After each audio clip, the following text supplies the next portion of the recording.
பாரதிதாசனா group of schools சார்பில் public school மற்றும் CBSE பள்ளியின் பிரம்மாண்டமான திறப்பு விழா. ராணிப்பேட்டை மாவட்டம் அரக்கோணம், காவேரிப்பாக்கம், பணப்பாக்கம், வாலாஜாபேட்டை, செய்யாறு, திமிரி ஆகிய இடங்களில் மெட்ரிக் மற்றும் சிபிஎஸ்இ பள்ளிகளை வெற்றிகரமாக நடத்தி வரும் பாரதிதாசனார் மெட்ரிக் மற்றும் சிபிஎஸ்இ பள்ளிகள் குழுமம் 6/6/2024 அன்று ராணிப்பேட்டை மாவட்டம் வாலாஜாபேட்டை அனந்தலை பகுதியில் பாரதிதாசனார் பப்ளிக் ஸ்கூல் மற்றும் சிபிஎஸ்இ என்ற கல்வி நிறுவனத்தை தொடங்கியது. நடைபெற்ற இந்த தொடக்க விழாவில் உயர்திரு குழந்தைவேலு மற்றும் திருமதி ரங்கநாயகி குழந்தைவேலு ஆகியோர் சிறப்பு விருந்தினர்களாக கலந்து கொண்டு பாரதிதாசனார் பப்ளிக் ஸ்கூல் மற்றும் சிபிஎஸ்இ பள்ளி கட்டிடத்தை ரிப்பன் வெட்டி குத்துவிளக்கேற்றி தொடங்கி வைத்தனர்.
விழாவில் கலந்து கொண்ட அனைவரையும் பாரதிதாசனார் மெட்ரிக் மற்றும் சிபிஎஸ்இ பள்ளிகள் கல்வி குழுமத்தின் தலைவர் எஸ். சுந்தர், டிரஸ்ட் உறுப்பினர் தீனதயாளன், இயக்குனர் பத்மா சத்யராஜ் ஆகியோர் வரவேற்று உபசரித்தனர்.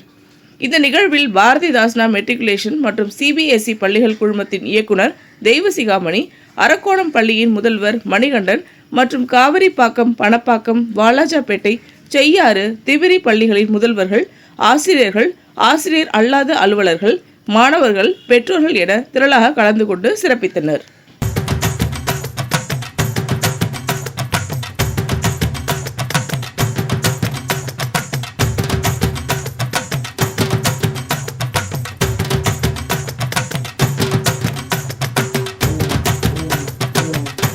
இந்த வீடியோ உங்களுக்கு பிடிச்சிருந்தா லைக் பண்ணுங்க, கமெண்ட் பண்ணுங்க, ஷேர் பண்ணுங்க, சப்ஸ்கிரைப் பண்ணுங்க.